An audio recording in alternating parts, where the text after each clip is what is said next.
Nós estamos de volta, você está no programa Alma Querida e nós estamos falando se Jesus e Cristo são o mesmo. Então estamos respondendo ao e-mail de um ouvinte que trouxe essa questão para nós. Nós estamos explicando, já tínhamos feito isso no primeiro bloco, que aos 21 anos você é um ser que já tem autonomia, você alcançou a maioridade. A maioria dos códigos da legislação do planeta dá a maioridade aos 21 anos para as pessoas.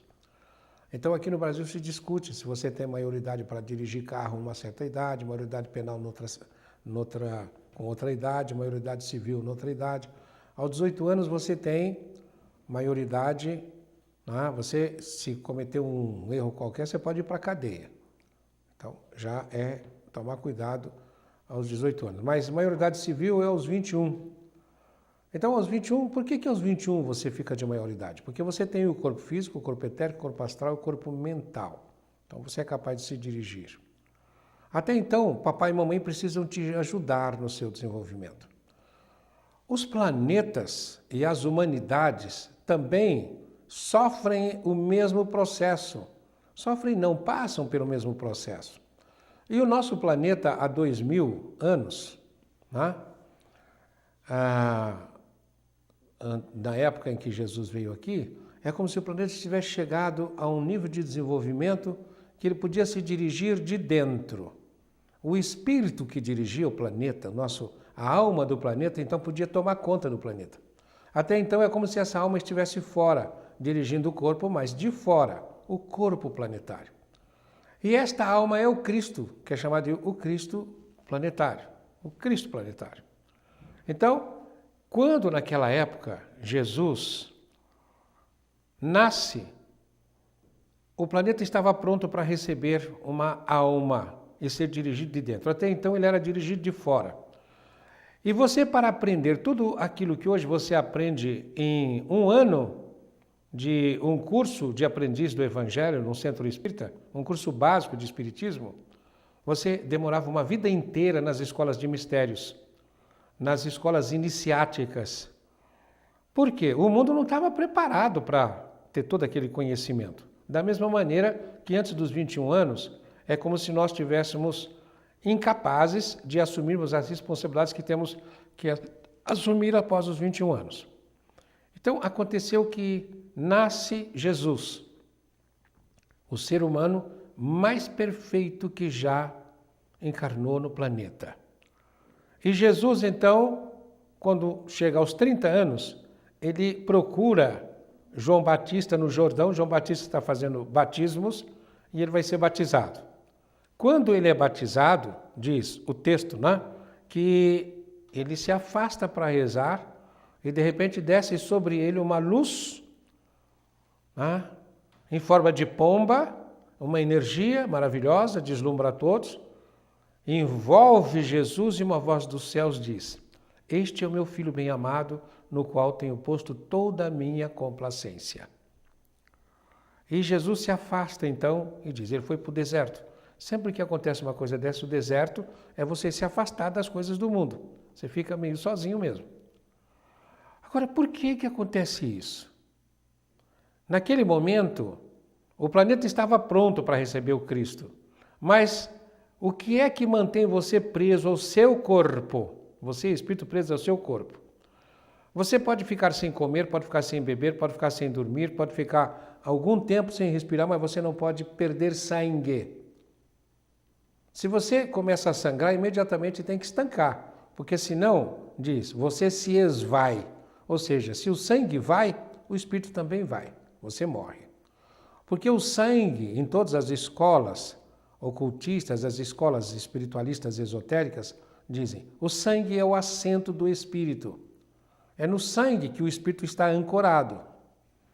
Do seu corpo, do corpo de qualquer outra pessoa, é aonde o espírito dela está ancorado. Então, o que acontece? Jesus começa, depois do batismo, que ele vai para o deserto, passa pelas 3 tentações, a tentação da matéria, transforma a pedra em pão, a tentação da emoção e do astral, pula do alto do templo, todo mundo vai bater palma, é a tentação do poder material. Todos estes reinos te darei se você prostrado me adorar, ele passa por todas. né? Nem só de pão vive o homem, não tentarás o Senhor teu Deus. Está escrito, só o teu Senhor adorarás, só a Ele, né? Prestarás culto, só a Ele servirás. Aí o maligno se afasta. E Jesus faz todo o seu desenvolvimento. Toda uma história que se pergunta onde é que ele estava dos 12 até os 30 anos, muitos estudos foram feitos, ele faz todo um desenvolvimento. Quando ele chega aos 30 anos, ele recebe esta energia que vem sobre ele, essa energia é o Cristo planetário. E tinha que fazer o quê? Aquilo que era dado de fora, tinha que passar a ser dado de uma maneira mais próxima. E Jesus vem, e o Cristo com Jesus faz todo o desenvolvimento de um programa de desenvolvimento para o planeta. Não é uma religião, é um programa de desenvolvimento planetário que ele deixa. E desenvolvimento planetário, desenvolvimento das criaturas do planeta. Ele deixa toda uma espécie de manualzinho que nós chamamos de lei de Deus na consciência, que só ficou clara com o Espiritismo. Quando os Espíritos dizem a Kardec, quando ele pergunta onde é que está escrita a lei de Deus, ele diz na consciência. Quem é o nosso modelo? Jesus. Então, nós temos um modelo e temos a lei de Deus. E sabemos que é a lei de Deus. Qual é? Amar a Deus sobre todas as coisas e o próximo como a si mesmo. E depois todas as leis derivadas.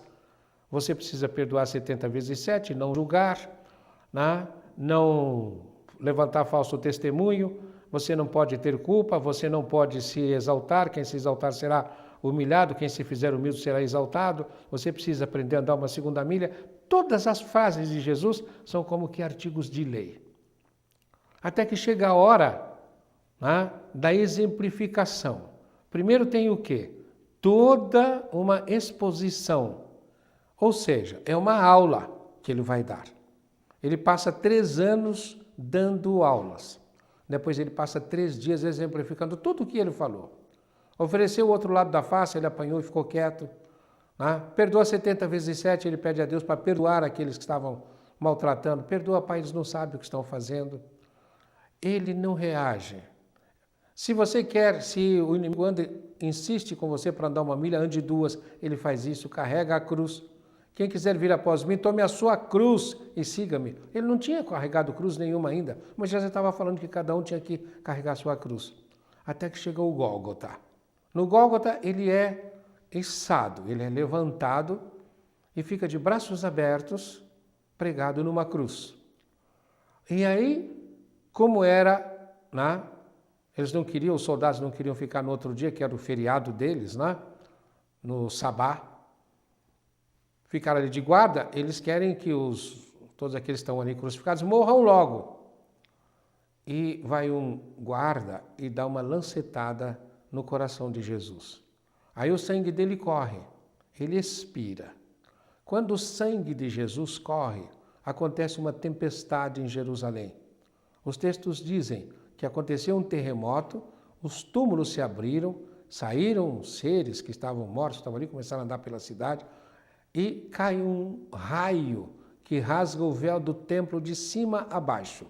O véu do templo era o véu que no templo de Jerusalém fechava uma sala que era chamada de o Sancto dos Sanctos, ou seja, o Santo dos Santos, o Sanctus Sanctorum, o Santo dos Santos. Ali só entrava o sacerdote, porque era mistério, e só os sacerdotes que eram iniciados em todas aquelas versões da lei mosaica, em toda a legislação mosaica, que podia entrar no Santo dos Santos. Então, só o sacerdote que podia entrar ali. Esse véu do templo é rasgado de cima embaixo. E véu, o que significa véu? Véu lembra o verbo velar. O véu serve para velar, para cobrir alguma coisa. Então, o véu cobria os mistérios. Então, você falava muito em escolas de mistérios. Faculdades, entidades iniciáticas, fraternidades de iniciação, das quais ainda há muitas pelo mundo, iniciáticas. E ali você tinha que fazer isso para aprender os mistérios, se você quiser saber de espiritualidade. E para fazer isso você tinha que fazer um esforço muito grande, por quê? A energia do ensinamento tinha que vir de fora, vir de longe.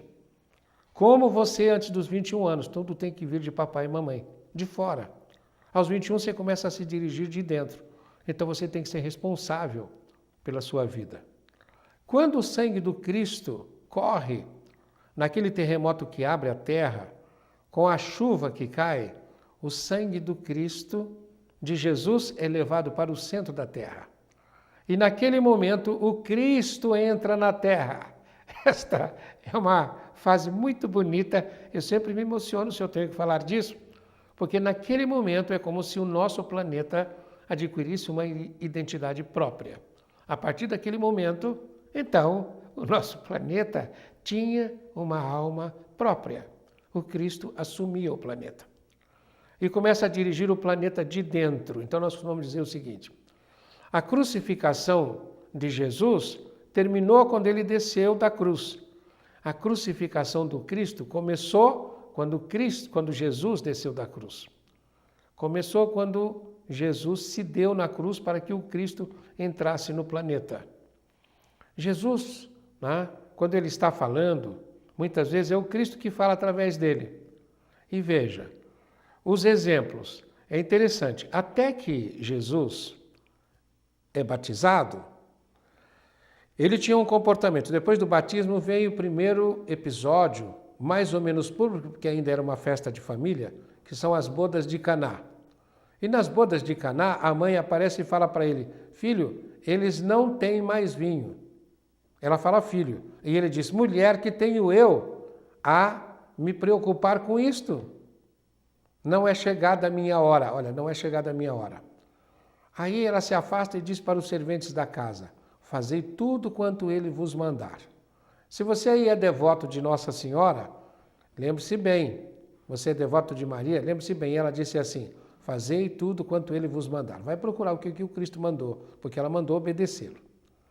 Mais tarde, ele diz sempre assim, quando ele está na cruz, e ele olha para o pé da cruz, está lá a mãe dele com o João Evangelista, o discípulo amado. Aí, o que ele diz? Ela está ali chorando porque o filho estava morrendo na cruz, estava sendo crucificado. Ele diz: mulher, ele não fala mãe. Outra vez ele fala: mulher, eis aí o teu filho. E se dirige ao jovem e diz assim: filho, eis aí a tua mãe. Ou seja, ele está falando de uma ampliação da família, que é o que nós temos que fazer. Quem é que fica na Terra quando nós passarmos dessa transição de planeta de provas e expiação para planeta de regeneração? Quem fica aqui é aquele que faz parte da família universal, da família de Jesus, aquele que faz a vontade do Pai. Então, o que é que vai acontecer nessa sua pergunta, minha querida? É que o Cristo está encarnado no planeta. E quando Paulo de Tarso diz assim: nós somos células do corpo do Cristo e membros uns dos outros, eu costumo dizer, é uma responsabilidade tão grande que nós nem imaginamos a nossa responsabilidade. É como se todo mundo achasse que o Cristo não está mais crucificado, porque Jesus desceu da cruz, mas Jesus é um, Cristo é outro. Jesus foi o médium do Cristo durante 3 anos. Jesus é um dos mestres da grande fraternidade branca, um dos mestres ascensos. É um dos grandes mestres. Maria, mestra da fraternidade branca. José, mestre da fraternidade branca. Os apóstolos, todos mestres. Jesus não fez aquele trabalho sozinho. Todos eles estavam na equipe do Cristo já fazia séculos. As coisas não acontecem de uma maneira como se fosse de uma hora para outra. Não é esse tipo de coisa que se faz. Tudo é feito com muita antecedência e com muito planejamento.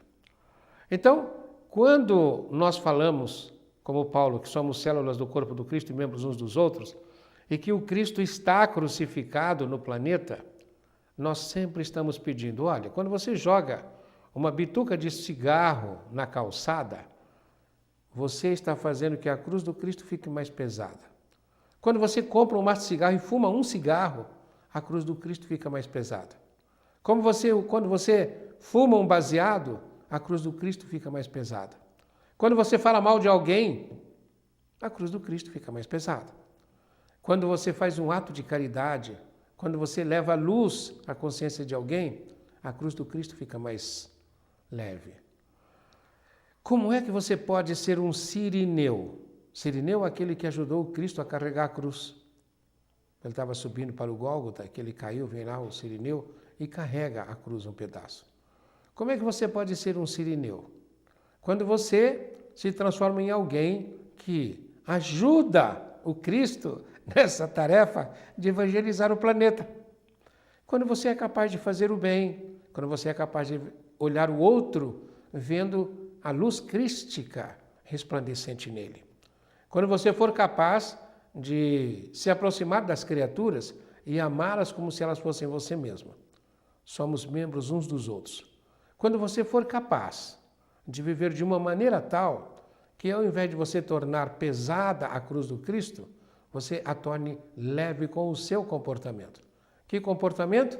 Aquele de expressar a vivência da obediência integral da lei de Deus que está na sua consciência, como está na consciência de cada ser humano encarnado.